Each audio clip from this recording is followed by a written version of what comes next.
கிறிஸ்துவுக்குள்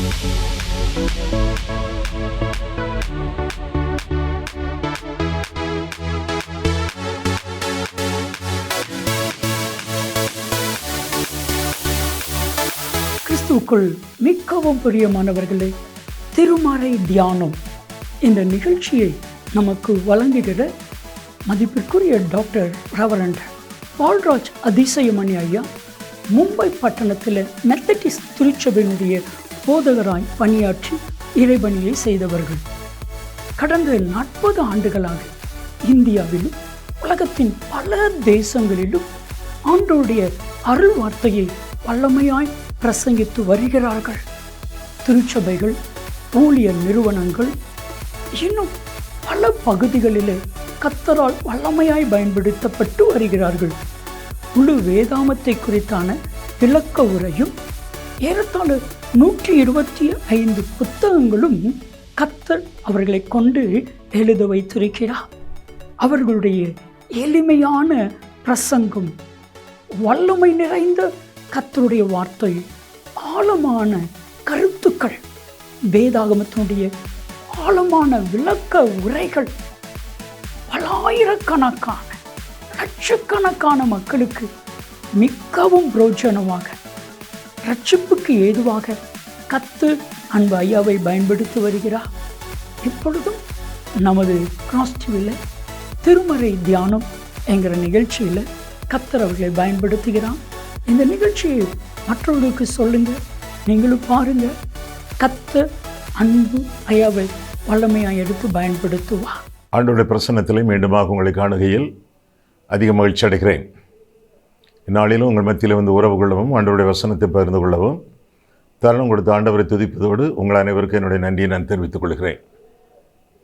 அப்போஸ்தலருடைய நடவடிக்கைகளிலிருந்து சில காரியங்களை, சில செய்திகளை இன்றைய நாட்களிலே வேதபாட ரீதியிலே நாம் படித்து தியானித்து வருகிறோம்.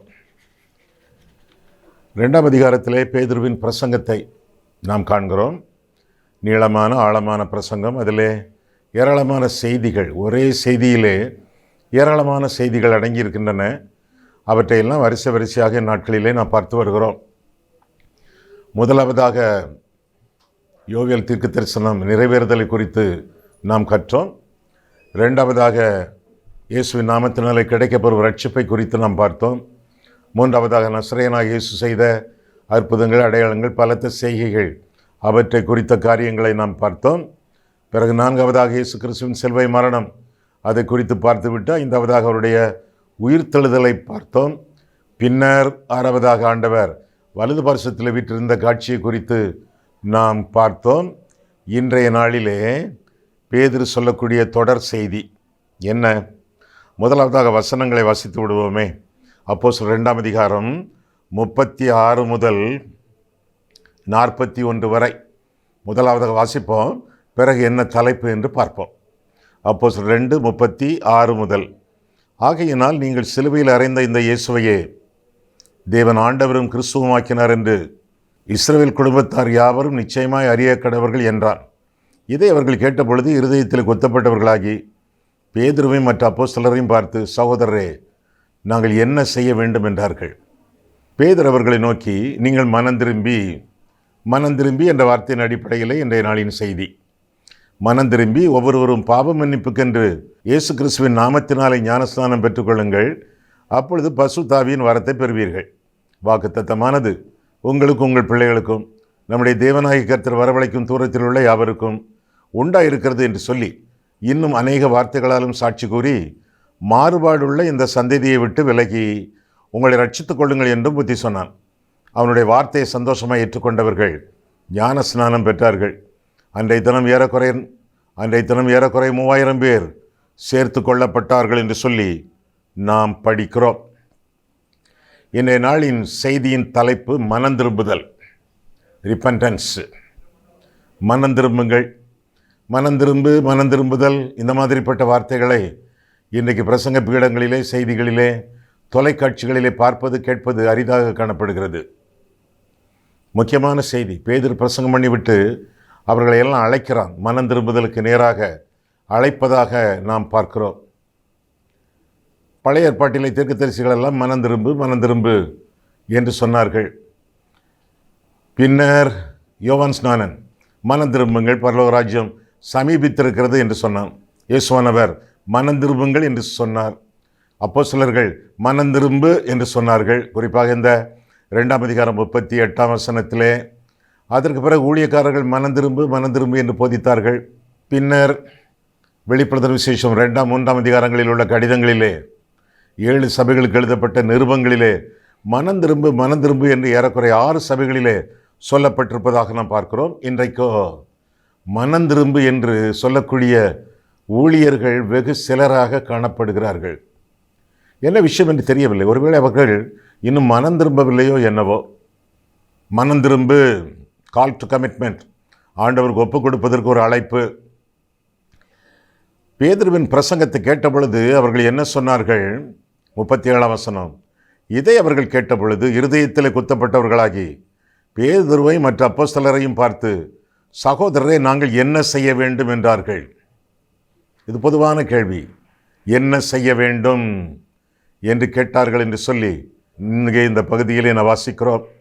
அன்றைய நாட்களிலே யோவான் ஸ்நானன் அவன் பிரசங்கம் பண்ணிய பொழுது அவனை பின்தொடர்ந்தவர்கள் நாங்கள் என்ன செய்ய வேண்டும் என்று கேட்டதாக லூக்கா 3ஆம் அதிகாரம் 10ஆம் வசனத்திலே பார்க்கிறோம். பின்னர் அந்த சிறைச்சாலை அதிகாரி அப்போஸ்தலர் 16 அவனுக்கு சுவிசேஷம் சொல்லப்படக்கூடிய நேரத்தில் நாங்கள் என்ன செய்ய வேண்டும் என்று பவுலையும் சீலாவையும் பார்த்து கேட்டார்கள். பிலாத்து சொன்னான் மத்தேயு 27ஆம் அதிகாரத்திலே, இயேசு என்னும் இவரை நான் என்ன செய்ய வேண்டும் என்று கேட்டதாக வேதத்தில் வாசிக்கிறோம்.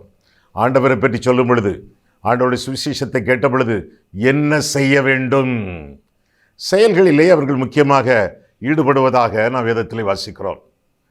யாருக்கும் மனம் திரும்ப வேண்டும், ஆண்டவரை இரட்சகராக ஏற்றுக்கொள்ள வேண்டும் என்பதல்ல, என்ன செய்ய வேண்டும், கிரியையினாலே என்ன செயல் செய்ய வேண்டும், என்ன கிரியைகளை ஆற்ற வேண்டும் என்று என்ன செய்ய வேண்டும் என்று சொல்கிறார்கள். யோவான் 6ஆம் அதிகாரம் பாருங்கள்.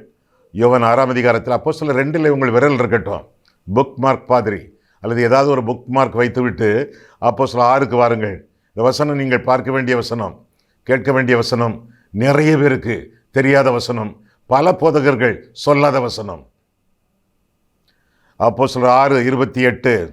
அப்பொழுது அவர்கள் அவரை நோக்கி தேவனுக்கேற்ற கிரியைகளை நடப்பிக்கும்படி நாங்கள் என்ன செய்ய வேண்டும் என்றார்கள். இயேசுவினிடத்திலேயே என்ன செய்ய வேண்டும்? ஆண்டவருடைய பதில் என்ன? 29. இயேசு அவர்களுக்கு பிரதியுத்தரமாக, அவர் அனுப்பினவரை நீங்கள் விசுவாசிப்பதே தேவனுக்கேற்ற கிரியையாய் இருக்கிறது. இயேசுவை விசுவாசிப்பதே தேவனுக்கு பிரியமான கிரியை, விசுவாசம்தான் கிரியை என்று சொல்லப்பட்டிருப்பதாக பார்க்கிறோம். இந்த வசனம் நிறைய ஊழியக்காரர்களுக்கு தெரியாது. ஏன்? இவர்கள் இந்த வசனத்தை சொல்லுவதே இல்லை. நீங்கள் தெரிந்து கொண்டீர்கள். மற்றவர்களுக்கு சொல்ல வேண்டியது உங்களுடைய கடமையாகும். என்ன செய்ய வேண்டும்? பொதுவான பதில் விசுவாசிக்க வேண்டும் என்று பார்க்கிறோம். இங்கே கூடுதலாக பேதுரு அப்போஸ்தலன் இன்னும் சில காரியங்களை சொல்வதாக 38ஆம் வசனத்திலே பார்க்கிறோம். அப்போஸ்தலர் 2:38. பேதுரு அவர்களை நோக்கி, நீங்கள் மனம் திரும்பி ஒவ்வொருவரும் பாவ மன்னிப்புக்கென்று இயேசு கிறிஸ்துவின் நாமத்தினாலே ஞானஸ்நானம் பெற்றுக்கொள்ளுங்கள், அப்பொழுது பரிசுத்தாவின் வரத்தை பெறுவீர்கள் என்று தொடர்ந்து சொல்கிறான். இன்னும் சில காரியங்கள். 39. வாக்குத்தத்தமானது உங்களுக்கும் உங்கள் பிள்ளைகளுக்கும் நம்முடைய தேவனாகிய கர்த்தர் வரவழைக்கும் தூரத்தில் உள்ள யாவருக்கும் உண்டாயிருக்கிறது என்று சொல்லி இன்னும் அநேக வார்த்தைகளாலும் சாட்சி கூறி மாறுபாடு உள்ள இந்த சந்ததியை விட்டு விலகி உங்களை ரட்சித்துக் கொள்ளுங்கள் என்றும் புத்தி சொன்னான் என்று வாசிக்கிறோம். பல காரியங்கள், விசுவாசம் என்ற வார்த்தைக்குள்ள பல காரியங்கள், பல அம்சங்கள் அடங்கியிருப்பதாக இந்த பகுதியிலே நான் வாசிக்கிறோம். இந்த அப்போஸ்தலருடைய நடவடிக்கைகளை பார்க்கும் பொழுது அநேக இடங்களிலே தனிப்பட்ட நபர்கள், குழுவினர், கூட்டத்தார், பொதுஜனங்கள் இவர்களெல்லாம் மனம் திரும்பிய சங்கதிகளை, மனம் திரும்பிய நிகழ்ச்சிகளை சில இடங்களில் என்ன பார்க்கிறோம். தெயோப்பிலு, அவனுக்காகத்தான் அப்போஸ்தலர் நடவடிக்கைகள் எழுதப்பட்டது. அவனும் ஆண்டவரை ஏற்றுக்கொண்டு தேவனுடைய நண்பனாக மாறினான் என்று நாம் அறிந்திருக்கிறோம். 2ஆம் அதிகாரத்திலே பேதுரு பேசிய பொழுது 3000 பேர் மனம் திரும்பி ஆண்டவரை ஏற்றுக்கொண்டதாக இந்த 2ஆம் அதிகாரம் 41ஆம் வசனத்திலே பார்க்கிறோம். 8ஆம் அதிகாரத்திலே, அப்போஸ்தலர் 8ஆம் அதிகாரத்திலே அந்த மந்திரி மனம் திரும்பி இயேசுவை இரட்சகராக ஏற்றுக்கொண்டு ஞானஸ்நானமும் பெற்றான் என்று சொல்லி வேதத்திலே வாசிக்கிறோம். அதே 8ஆம் அதிகாரத்தில் சமாரியாவிலே பெரிய எழுப்புதல், ஏராளமான பேர் மனம் திரும்பி விசுவாசித்து ஞானஸ்நானம் பெற்றுக்கொண்டார்கள் என்று பார்க்கிறோம். 9ஆம் அதிகாரத்தில் சவுல், அவனும் மனம் திரும்பி ஆண்டவரை ஏற்றுக்கொண்டான் என்று சொல்லி வேதத்திலே வாசிக்கிறோம். 10ஆம் அதிகாரத்திலே கொர்நேலியு மனம் திரும்பி அவனும் அவன் வீட்டாரும் ஆண்டவரை ஏற்றுக்கொண்டார்கள் என்று நாம் வேதத்திலே வாசிக்கிறோம். 11ஆம் அதிகாரத்திலே அந்தியோகியாவில் உள்ள கிறிஸ்தவர்கள், விசுவாசிகள் மனம் திரும்பி ஆண்டவரை விசுவாசித்து ஏற்றுக்கொண்டார்கள் என்று வேதம் கற்றுக் கொடுக்கிறது. 16ஆம் அதிகாரத்திலே லீதியாள் மனம் திரும்பி அவளும் அவளுடைய வீட்டார் அனைவரும் ஞானஸ்நானம் பெற்றார்கள் என்று சொல்லி வேதத்திலே வாசிக்கிறோம். அதே 16ஆம் அதிகாரத்திலே சிறைச்சாலை அதிகாரி, அவனும் மனம் திரும்பி வீட்டார் அனைவரோடும் கூட ஞானஸ்நானம் பெற்றான் என்று சொல்லி வேதத்தில் என்ன வாசிக்கிறோம். என்ன செய்ய வேண்டும்?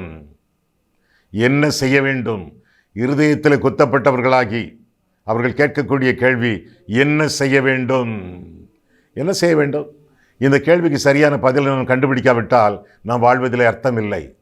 என்ன செய்ய வேண்டும்? செய்தி கூறப்படும் பொழுது என்ன செய்ய வேண்டும்? என்ன செய்தீர்கள்?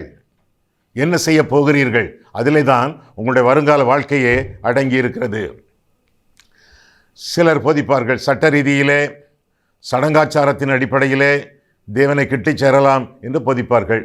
சடங்காச்சாரங்கள் இவற்றின் மூலமாக ஆண்டவரை கிட்டிச் சேர்வது அல்ல. சடங்காச்சாரங்கள் நம்மை காப்பாற்றாது, ரட்சிக்காது. யூதர்கள் விருத்த சேதனத்தை நம்பினார்கள். அது செய்தால் நிச்சயமாக ஆண்டவரை கண்டுகொள்ளலாம், பரலோக ராஜ்யத்திற்கு போகலாம் என்று எண்ணினார்கள். அவர்களை எல்லாம் ஆண்டவரும் அப்போஸ்தலர்களும் கடிந்து கொண்டதாக நாம் வேதத்திலே வாசிக்கிறோம். இல்லை, விருத்த சேதனம் யாரையும் ரட்சிக்காது, சடங்காச்சாரங்கள் யாரையும் ரட்சிக்காது. ஒரே வசனம், உங்களுக்கு தெரிந்த வசனம், கிருபையினாலே விசுவாசத்தை கொண்டு ரட்சிக்கப்பட்டீர்கள். விருத்த சேதனத்தினாலே அல்ல, கிருபையினாலே விசுவாசத்தை கொண்டு ரட்சிக்கப்பட்டீர்கள். இது உங்களால் உண்டானதல்ல, இது தேவனுடைய ஈவு.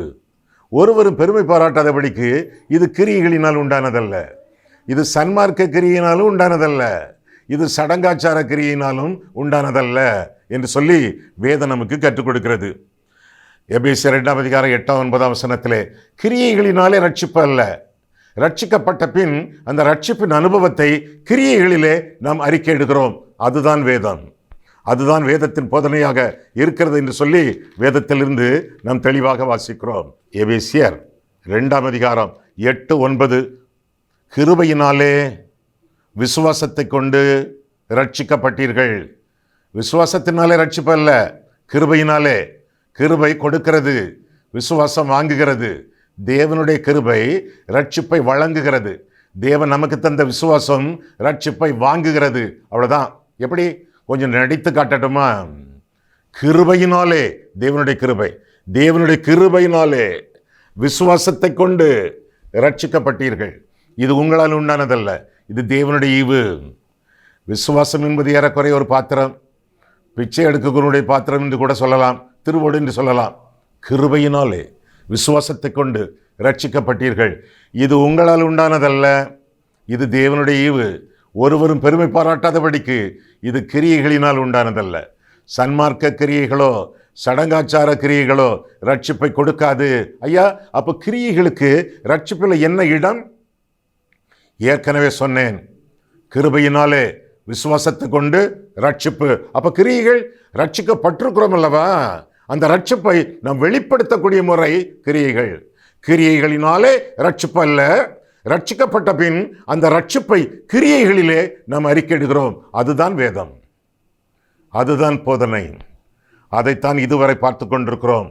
10ஆம் வசனம் பாருங்கள், எபேசியர் 2:10, ஏனெனில் நற்கிரியைகளை செய்கிறதற்கு நாம் கிறிஸ்து இயேசுவுக்குள் சிருஷ்டிக்கப்பட்டு தேவனுடைய செய்கையாயிருக்கிறோம். அவைகளில் நாம் நடக்கும்படி அவர் முன்னதாக அவைகளை ஆயத்தம் பண்ணி இருக்கிறார் என்று சொல்லி தொடர்ந்து நாம் வாசிக்கிறோம். ஆக கிருபையினாலே விசுவாசத்தை கொண்டு ரட்சிக்கப்படுகிறோம். அது சன்மார்க்க கிரியைகளினாலும் அல்ல, அது சடங்காச்சார கிரியைகளினாலும் அல்ல. ஆண்டவரை விசுவாசிப்பதே ஆண்டவருக்கு பிடித்தமான கிரியை. சன்மார்க்க கிரிகள் என்று சொன்னேனே, மாரல்ஸ், ஒழுக்கம், அறநெறிகளை கைக்கொள்வது, அதன் மூலமாகவும் ரட்சிப்பு அல்ல. சன்மார்க்கனையும் துன்மார்க்கனையும் அழிப்பீர் என்றல்லவா வேதம் சொல்கிறது, யோபு 9:22. எனவே சன்மார்க்க கிரியினாலும் சடங்காச்சார கிரிகளினாலும் அல்ல. இது எது? ரட்சிப்பு, தேவனுடைய ஈவு என்று சொல்லி வேதத்தில் வாசிக்கிறோம். ஆக சடங்காச்சாரங்கள் அல்ல, சன்மார்க்கங்கள் அல்ல, சந்ததியும் அல்ல. கிறிஸ்தவ குடும்பத்திலே நான் பிறந்தேன் ஐயா. எங்கள் அப்பா ஒரு பாஸ்டர், தாத்தா ஒரு பிஷப்பு, அதனாலே நான் கடவுளுடைய பிள்ளை அல்லவா? இல்லவே இல்லை. சந்ததியிலே பிறந்ததினாலே நாம் தேவனுடைய பிள்ளைகள் அல்லர் என்று சொல்லி வேதத்திலிருந்து விளங்கி கொள்ள வேண்டும். நிச்சயமாக விளங்கி கொள்ள வேண்டும். எங்கே வாசிக்கிறோம்? மத்தேயு 3ஆம் அதிகாரம் எடுங்கள். மத்தேயு 3ஆம் அதிகாரம் 7 முதல். மத்தேயு 3:7 முதல். பரிசேயரிலும் சதுசேயரிலும் அநேகர் தன்னிடத்தில் ஞானஸ்நானம் பெறும்படி வருகிறதை அவன் கண்டு, யாரு? யோவான் ஸ்நானன் கண்டு, விரியன் பாம்பு குட்டிகளே. என்ன வார்த்தை பாருங்க. நம்ம ஆட்கள் என்ன சொல்லுவாங்க? இப்படி வர்றதை பார்த்து, கிறிஸ்துக்குள் பிரியமான தேவஜனமே அப்படிம்பாங்க. ஆஹா, இந்த ஆள் ரொம்ப ஸ்ட்ரைட் ஃபார்வர்ட். விரியன் பாம்பு குட்டிகளே, வரும் கோபத்துக்கு தப்பித்துக்கொள்ள உங்களுக்கு வகை காட்டினவன் யார்? 8, மனம் திரும்புதலுக்கு ஏற்ற கனிகளை கொடுங்கள். நீங்க மனம் திரும்பலையே, என்ன சொல்லிக்கிட்டு இருக்கீங்க? எங்க அப்பா யாரு தெரியுமா, எங்க தாத்தா யாரு தெரியுமா, அப்படி சொல்லிக்கிட்டு இருக்கீங்க. அதைத்தான் அடுத்த வசனத்துல யோவான் குறிப்பிடுவதாக பார்க்கிறோம். 9ஆம் வசனம். ஆபிரகாம் எங்களுக்கு தகப்பன் என்று உங்களுக்குள்ளே சொல்லிக்கொள்ள நினையாதிருங்கள். சொல்லிக்கொள்ளாதிருங்கள் இல்ல, சொல்லிக்கொள்ள நினையாதிருங்கள். நினைச்சு கூட பார்க்காதீங்க. தேவன் இந்த கல்லுகளினாலே ஆபிரகாமுக்கு பிள்ளைகளை உண்டு பண்ண வல்லவராயிருக்கிறார் என்று உங்களுக்கு சொல்லுகிறேன். நீங்க செய்ய வேண்டியது என்ன? மனம் திரும்பு, இல்லைன்னா கோடரி. நியாய தீர்ப்பு. அடுத்த வசனம் பாருங்க, 10. இப்பொழுதே கோடரியானது மரங்களின் வேரருகே வைத்திருக்கிறது. ஆகையால் நல்ல கனி கொடாத மரமெல்லாம் வெட்டுண்டு அக்கினியிலே போடப்படும். மனம் திரும்புதலுக்கென்று நான் ஜலத்தினால் உங்களுக்கு ஞானஸ்நானம் கொடுக்கிறேன். எனக்கு பின்வருகிறவரோ என்னிலும் வல்லவராய் இருக்கிறார். அவருடைய பாதரட்சிகளை சுமக்கிறதற்கு நான் பாத்திரன் அல்ல. அவர் பரிசுத்தாவியினாலும் அக்கினியினாலும் உங்களுக்கு ஞானஸ்நானம் கொடுப்பார். தூற்றுக்கூடை அவர் கையில் இருக்கிறது. அவர் தமது களத்தை நன்றாய் விளக்கி தமது கோதுமைனா மனம் திரும்பி பாவ மன்னிப்பு பெற்று விசுவாசிகளான தேவனுடைய பிள்ளைகள், அவர் தமது களத்தை நன்றாய் விளக்கி தமது கோதுமையை களஞ்சியத்தில் சேர்ப்பார். பதரையோ மனம் திரும்பாதவர்களையோ அவியாத அக்னியினால் சுட்டரிப்பார் என்றான் என்று சொல்லி வாசிக்கிறோம். மனம் திரும்புதல் எவ்வளவு கடுமையாக இந்த வசனங்களிலே போதிக்கப்படுகிறது. எங்க அப்பா கிறிஸ்தவர், எங்க தாத்தா பேராயர் என்னெல்லாம் சொல்லி பெருமை அடித்துக் கொள்ளாதீர்கள். தேவனுக்கு பேர பிள்ளைகள் கிடையாது, தெரியுமா உங்களுக்கு? தேவனுக்கு பிள்ளைகள் தான் உண்டு. தேவனுக்கு பேர பிள்ளைகள் கிடையாது. அப்பா கிறிஸ்தவர், தாத்தா கிறிஸ்தவர் என்பதனால அல்ல. தேவனுக்கு உங்களுக்கும் தனி தொடர்பு இருக்க வேண்டும். பரமண்டலங்களில் இருக்கிற எங்கள் பிதாவே என்று நான் சொல்கிறேன், நீங்களும் சொல்கிறீர்கள். பரமண்டலங்களில் இருக்கிற எங்கள் தாத்தாவே என்று சொல்லி என்னுடைய மகனோ உங்களுடைய பிள்ளைகளோ சொல்கிறதில்லை. ஒவ்வொருவரும் தேவனை பிதாவாக கொண்டு தனி தொடர்பு கொண்டு வாழ வேண்டும். ஆண்டவருக்கு நமக்கும் தனி தொடர்பு இருக்க வேண்டும் என்று சொல்லி வேதம் நமக்கு கற்றுக் கொடுக்கிறது. சந்ததியை எண்ணி நாம் கெட்டு போகக்கூடாது. சர்வவல்லருடைய தேவனுடைய பிள்ளைகளாக மாறி தேவனுக்கு நமக்கு இடையே தனி தொடர்பு ஏற்படுத்தி கொள்ள வேண்டும். சடங்காச்சாரம் நம்மை ரட்சிக்காது, சன்மார்க்கம் நம்மை ரட்சிக்காது, சந்ததி நம்மை ரட்சிக்காது, சர்வலோகம். சிலர் சொல்வாங்க, அன்புள்ள ஆண்டவர் யாரை நரகத்தில் தள்ளுவார்? நரகம் என்று ஒன்றே கிடையாது. அனைத்து உலகமும் ஆண்டவருக்குள்ளாக ஏற்றுக்கொள்ளப்படும். யார் மரித்தாலும் ஆண்டவரிடத்தில் போவார்கள். எல்லாருக்கும் ஆண்டவருடைய சமூகத்தில் இடம் உண்டு. அப்படியா சொல்லுகிறது வேதம்? ரோமர் 7:13 இடுக்கமான வழி, தொடர்ந்து அகலமான வழி.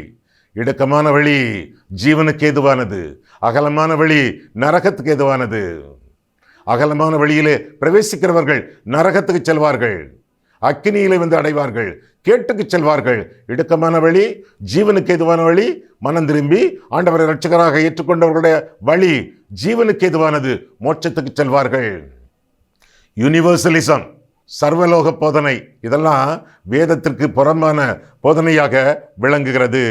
எனவே ஆண்டவரை விசுவாசித்து பாவங்களிலிருந்து மனம் திரும்பி அவரை சொந்த இரட்சகராக ஏற்றுக்கொள்ள வேண்டியது நம்முடைய கடமை என்று சொல்லி வேதம் நமக்கு கற்றுக் கொடுக்கிறது.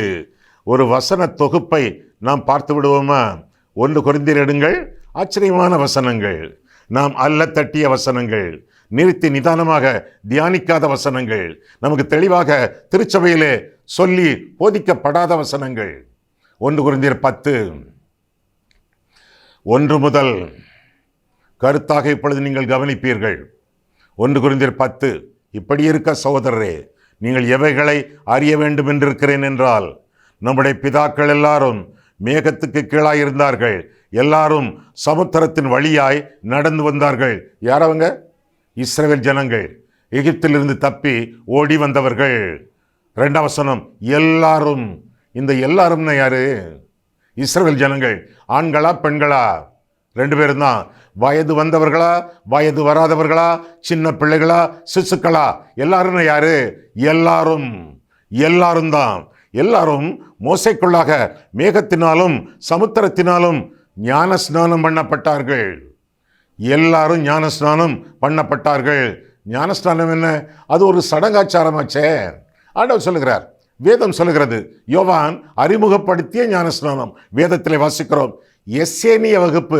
இப்போ ஆசாரியர், பரிசேயர், சதுசேயர், லேவியர் என்று சொல்கிறோமே, வேதத்தில் காணப்படுகிறதே அதுபோல வேதத்தில் காணப்படாத ஒரு யூத வகுப்பினர் எசேனியர். அந்த கூட்டத்தை சேர்ந்தவன் யோவான் என்று வரலாறு சொல்லுகிறது. அவர்கள் அறிமுகப்படுத்திய ஞானஸ்நானம், அதை யோவான் ஸ்நானம் கைக்கொண்டு தன்னுடைய சீஷர்களுக்கு அதை அறிமுகப்படுத்தினான், அவர்களுக்கு ஞானஸ்நானம் கொடுத்தான் என்று வேதம் சொல்லுகிறது. இயேசுவானவர் ஞானஸ்நானத்தை குறித்து ஆரம்பிக்கவில்லை, அவர் ஞானஸ்நானம் கொடுக்கவும் இல்லை. ஆனால் யோவான் கொடுத்த ஞானஸ்நானத்தை அவர் அங்கீகரித்தார், தம்முடைய சீஷர்களையும் கொடுக்க வைத்தார் என்று சொல்லி வேதத்திலே வாசிக்கிறோம். பெற்றைய நாட்களிலே அதை குறித்து நாம் தெளிவாக பார்க்க போகிறோம். ஆக 2ஆம் வசனம், எல்லாரும் மோசைக்குள்ளாக மேகத்தினாலும் சமுத்திரத்தினாலும் ஞானஸ்நானம் பண்ணப்பட்டார்கள். சரி, ஞானஸ்நானம் எடுத்தாச்சா? 3ஆம் வசனம், எல்லாரும் ஒரே ஞான போஜனத்தை புசித்தார்கள். ஞான போஜனம் எதற்கு ஒப்பிடலாம்? நம்முடைய திருவிருந்து, ஐக்கிய திருவிருந்து, நற்கருணை, அதற்கு ஒப்பிடலாமா? சரி, ஞான ஸ்நானம், ஞான போஜனம். 4ஆம் வசனம், எல்லாரும் ஒரே ஞான பானத்தை குடித்தார்கள். எப்படி எனில், அவர்களோடு கூட சென்ற ஞான கன்மலையின் தண்ணீரை குடித்தார்கள். அந்த கன்மலை கிறிஸ்துவே. இதெல்லாம் சாதாரணமாக இருக்கா? இனிமேதான் இருக்குது வெடி. 5ஆம் வசனம், அப்படி இருந்தும் இதெல்லாம் அவர்கள் பெற்றும் ஞான ஸ்நானம், ஞான போஜனம், ஞான தண்ணீர் எல்லாவற்றையும் அனுபவித்தும் 5, அப்படி இருந்தும் அவர்களில் அதிகமான பேர்களிடத்தில் தேவன் பிரியமாய் இருந்ததில்லை. அதிகமான பேர்களிடத்தில் ஆண்டவர் பிரியமாய் இருக்கவில்லை. யார் அவங்க? சடங்காச்சாரங்கள், அதனூடாக கடந்து வந்தவர்கள். குறிப்பாக ஞான ஸ்நானம், குறிப்பாக ஞான போஜனம், குறிப்பாக ஞான தண்ணீர். அவர்களை ஆண்டவர் நேசிக்கவில்லையாமே. அப்படி இருந்தும் அவர்களில் அதிகமான பேர்களிடத்தில் தேவன் பிரியமாய் இருந்ததில்லை. ஆதலால் வனாந்தரத்தில் அவர்கள் அழிக்கப்பட்டார்கள். ஞானஸ்நானம் பெற்றவர்கள் அழிக்கப்பட்டார்கள், ஞான போஜனம் புசித்தவர்கள் அழிக்கப்பட்டார்கள், ஞான தண்ணீரை குடித்தவர்கள் அழிக்கப்பட்டார்கள். ஏன்? ஆண்டவர் பிரியமாய் இருக்கவில்லை. கடந்து வந்தவர்கள் அவர்களிலே 2 பேர், யோசேப்பு, காலேபு. அதற்கு பிறகு வனாந்தரத்திலே 40 வருஷமாக வாழ்ந்த காலத்திலே பிறந்த பிள்ளைகள். இவர்கள்தான் கானானுக்குள்ளே பிரவேசித்தார்கள். மற்றபடி ஞானஸ்நானம், ஞானபோஜனம், ஞான தண்ணீர் எல்லாரும் அழிக்கப்பட்டார்கள் என்று சொல்லி வேதத்திலே வாசிக்கிறோம். அதற்கு என்ன காரணம்? 6ஆம் வசனம், அவர்கள் இச்சித்தது போல நாமும் பொல்லாங்கானவைகளை இச்சியாதபடிக்கு இவர்கள் நமக்கு திருஷ்டாந்தங்களாக இருக்கிறது என்று சொல்லி நாம் வேதத்திலே வாசிக்கிறோம். அவர்கள் இச்சித்தது போல நாம் இச்சிக்க கூடாது என்று சொல்லி வேதம் நமக்கு தெளிவாக கற்றுக் கொடுக்கிறது. இச்சையினாலே அவர்கள் கானான் தேசத்துக்குள்ளே பிரவேசிக்க முடியவில்லை என்று சொல்லி வேதம் நமக்கு கற்றுக் கொடுக்கிறது. அவர்களைப் போல இராதேயுங்கள் என்று சொல்லி அந்த வசனங்கள் தொடர்ந்து நமக்கு சொல்லுகின்றன. ஆக சடங்காச்சாரமோ, சன்மார்க்கமோ, சந்ததியோ, சர்வலோகமோ இதெல்லாம் நம்மை ரட்சிக்காது. மனம் திரும்பு, இயேசு கிறிஸ்துவை விசுவாசி. இந்த காரியங்கள் தான் வேதத்திலே சொல்லப்பட்டிருப்பதாக நாம் பார்க்கிறோம். மனம் திரும்பி இருக்கிறோமா? இயேசுவை ரட்சகராக ஏற்றுக்கொண்டிருக்கிறோமா? மனம் திரும்புதலிலே உணர்ச்சி உண்டு, உணர்வது உண்டு, ரியலைசேஷன். பாவத்தை உணர்கிறவர்கள் உண்டு, உணர்ச்சி உண்டு. இந்த ஜனங்கள் பேதுரு பிரசங்கம் பண்ணும் பொழுது என்ன பண்ணினார்களாம்? இருதயத்திலே குத்தப்பட்டார்கள் என்று சொல்லி 2ஆம் அதிகாரத்திலே நாம் பார்க்கிறோம். 37, இதை அவர்கள் கேட்ட பொழுது இருதயத்திலே குத்தப்பட்டவர்களாகி, என்ன அர்த்தம்? உணர்ந்தார்கள், பாவத்தை உணர்ந்தார்கள் என்று சொல்லி அந்த பகுதியில் நான் வாசிக்கிறோம். பாவத்தை உணர்ந்து வேதனைப்பட்டார்கள். இது ஆரம்பம். பாவத்தை உணர்ந்து வேதனைப்படுவது மட்டுமே மனம் திரும்புதல் அல்ல, இது ஆரம்பம். இதை அவர்கள் கேட்ட பொழுது இருதயத்தில் குத்தப்பட்டவர்களாகி உணர்ந்தார்கள். நாங்கள் என்ன செய்ய வேண்டும் அவர்கள் கேட்டார்கள். நாங்கள் என்ன செய்ய வேண்டும் என்று கேட்டார்கள். பாவத்தை விட்டுவிட அவர்கள் ஆயத்தமாக இருந்தார்கள் என்பது அதன் மூலமாக தெரிய வருகிறது. பாவத்திலே அவர்களுக்கு வெறுப்பு ஏற்படுகிறது. பாருங்க, இந்த அப்போஸ்தலர் 2ஆம் அதிகாரத்திற்கும் அப்போஸ்தலர் 7ஆம் அதிகாரத்திற்கும் பெரிய வித்தியாசம். அப்போஸ்தலர் 2ஆம் அதிகாரத்திலே பேதுரு பரிசுத்த ஆவியினாலே நிரப்பப்பட்டவன் பிரசங்கம் பண்ணுகிறான், எழுப்புதல். 3000 பேர் திருச்சபையாக மாறினார்கள். அப்போஸ்தலர் 7ஆம் அதிகாரம் ஸ்தேவான் பரிசுத்த ஆவியானவராலே நிரப்பப்பட்டவன் பிரசங்கம் பண்ணுகிறான், கல்லெறிந்து கொன்றார்கள். எதிர்ப்பு. 2ஆம் அதிகாரத்திலே எழுப்புதல், 7ஆம் அதிகாரத்திலே எதிர்ப்பு. ஒரு கூட்டத்திலே ஒரே விதமான ஆவியானவர், ஒரே விதமான பிரசங்கம், எழுப்புதல். இன்னொரு கூட்டத்திலே ஒரே விதமான ஆவியானவர், ஒரே விதமான பிரசங்கம், எதிர்ப்பு. அப்படின்னா திருச்சபையிலே அல்லது சமூகத்திலே கிறிஸ்துவுக்குள்ளான எழுப்புதலுக்கு அடிப்படை தனிப்பட்ட ஒரு ஊழியக்காரனுடைய தரமோ வரமோ அல்ல, தேவ சித்தம், தேவ நேரம். எனவே தொடர்ந்து ஆகாரத்தை தண்ணீரில் போட்டு பல நாள் கழித்து அதனுடைய பலனை காணத்தக்கதாக காத்திருப்போம். சில சமயங்களிலே மனம் திரும்புதல் உடனடியாக ஏற்படும். சில சமயங்களிலே மனம் திரும்புதல் படிப்படியாக, கிராஜுவலாக, படிப்படியாக ஏற்படும். சில சமயங்களிலே மனம் திரும்புதல் ஆண்டவருக்கு சித்தமான வேளையிலே ஏற்படும். எனவே கவலைப்படாமல், வேதனைப்படாமல், அஞ்சாமல், குழம்பாமல் கர்த்தருடைய சித்தத்திற்காக, கர்த்தருடைய வேலைக்காக காத்திருந்து ஆகாரத்தை தண்ணீரில் போடுங்கள். சுவிசேஷ ஆகாரத்தை சமூகத்தில் போடுங்கள். பல நாட்கள் கழித்து பலனை காண்பீர்கள். நடுவது நம்முடைய வேலை, நீர் பாய்ப்பது நம்முடைய வேலை, விளையச் செய்வது தெய்வம். நான் நட்டேன், அப்பல்லோ நீர் பாய்ச்சினான், விளையச் செய்வது தேவன் என்று சொல்லி வேதம் நமக்கு தெளிவாக கற்றுக் கொடுக்கிறது. எனவே தேவ வேலைக்காக, தேவ நடத்துதலுக்காக நாம் காத்திருக்க வேண்டியது நம்முடைய கடமை என்று சொல்லி வேதத்தில் வாசிக்கிறோம். இன்னும் மனம் திரும்புதலிலே திருப்பம் உண்டு. 2 திருப்பங்கள். பாவத்தை விட்டு திரும்பி, பழைய மதத்தை விட்டு திரும்பி, பழைய பழக்க வழக்கங்களை விட்டு திரும்பி இயேசுவுக்கு பூரணமாக வாழ்க்கையை அர்ப்பணிப்பது. இது இந்த இஸ்ரவேல் மக்கள் வாழ்க்கையிலே காணப்பட்டது. பாவத்தை விட்டுவிட ஆயத்தம். பழைய மதம், என்ன மதம்? யூத மதத்தை விட்டு விலக ஆயத்தம். அது மட்டுமல்ல, பழக்க வழக்கங்கள். ஒரு காலத்தில் இவர்கள் கொலைகாரர்கள், இயேசுவை கொன்றவர்கள். அதையெல்லாம் விட்டுவிட்டு, அந்த துர்ப்பழக்கங்கள், கொலைகாரத்தன்மை, இதையெல்லாம் விட்டுவிட்டு ஆண்டவரிடத்தில் வருவதற்கு ஆயத்தம். உண்மையான மனம் திரும்புதல் அவர்களிடத்திலே உருவாக்கி கொண்டிருக்கிறது. மனம் திரும்பி இயேசுவின் நாமத்தினாலே ஞானஸ்தானம் பெற்றுக்கொள்ளுங்கள், இயேசுவை ஏற்றுக்கொள்ளுங்கள். ஏற்றுக்கொள்வதற்கு அவர்கள் ஆயத்தமாக இருந்தார்கள் என்று சொல்லி வேதத்திலே வாசிக்கிறோம். அதனாலே ஆதி திருச்சபை உண்டானது என்று சொல்லி வேதம் நமக்கு கற்றுக் கொடுக்கிறது. இன்னும் ஒரு காரியத்தை பேதுரு அங்கே புலப்படுத்துகிறான். 40ஆம் வசனம். இன்னும் அநேக வார்த்தைகளாலும் சாட்சி கூறி மாறுபாடுள்ள இந்த சந்ததியை விட்டு, எந்த சந்ததி? மற்ற யூதர்கள், மற்ற கிரேக்கர்கள், மற்ற ரோமர்கள், புறஜாதிகள், புற மதஸ்தவர்கள், மாறுபாடுள்ள இந்த சந்ததியை விட்டு விலகி உங்களை ரட்சித்துக் கொள்ளுங்கள் என்றும் புத்தி சொன்னான். புத்தி சொன்னதை கேட்டார்கள், ஞானஸ்தானம் பெற்றார்கள், அவர்களை எல்லாம் விட்டு விலகினார்கள். ஆதி திருச்சபை உருவாக்கியது, அதன் அங்கங்களாக, அங்கத்தினர்களாக அவர்கள் மாறினார்கள். இது உண்மையான மனம் திரும்புதல். இந்த மனம் திரும்புதலுக்கு அடுத்த செய்தியை நாம் தொடர்ந்து சிந்திப்போம். அது வரைக்கும் பொறுமையாக நீங்கள் தரித்திருங்கள், காத்திருங்கள். இன்றைக்கு ஆண்டவர் உங்களோடு பேசினார் என்றால் அடுத்த முறையும் நிச்சயமாக பேசுவார். கர்த்தர் உங்களை ஆசீர்வதிப்பாராக. கண்களை மூடுவோம், கர்த்தரை பார்ப்போம். அன்புள்ள ஆண்டவரே, உம்முடைய வசனங்களை ஆராயவும், எங்கள் வாழ்க்கையை ஆராயவும், உம்முடைய சந்நிதியிலே எங்களை வழிநடத்தினீர். அதற்காக நன்றி செலுத்துகிறோம் சுவாமி. நாங்கள் மனம் திரும்பி உம்மை விசுவாசித்து இரட்சகராக ஏற்றுக்கொள்ள வேண்டும் என்பது உம்முடைய சித்தம் ஆண்டவரே. உம்முடைய சித்தத்தின் அடிப்படையில் நாங்கள் ஜீவிக்க எங்களுக்கு கிருபை செய்யும். பரலோகத்தில் இருக்கிற பிதாவின் சித்தப்படி செய்கிறவனே பரலோக ராஜ்யத்தில் பிரவேசிப்பானே அல்லாமல் என்னை நோக்கி கர்த்தாவே கர்த்தாவே என்று சொல்லுகிறவன் அல்ல என்று கற்பித்தீரே கர்த்தாவே. நாங்களும் உம்முடைய சித்தத்தின் நடுவிலே ஜீவிக்கத்தக்கதாக பாவங்களை விட்டு, பாவ பழக்க வழக்கங்களை விட்டு, பழைய மதத்தை விட்டு திரும்பி உம்மிடத்திலே தஞ்சமுகுந்து உமக்கு எங்களுடைய வாழ்க்கையை பூரணமாக அர்ப்பணித்து உம்மிலே நிலைத்திருந்து மேலாக மாறுபாடான சந்ததிகளை விட்டு மனம் திரும்பி உம்மையே அண்டிக் கொண்டு பாக்கியவான்களாக ஜீவிக்க எங்களுக்கு உதவி செய்யும். இயேசு கிறிஸ்துவின் நாமத்தில் ஜெபிக்கிறோம் பிதாவே, ஆமேன்.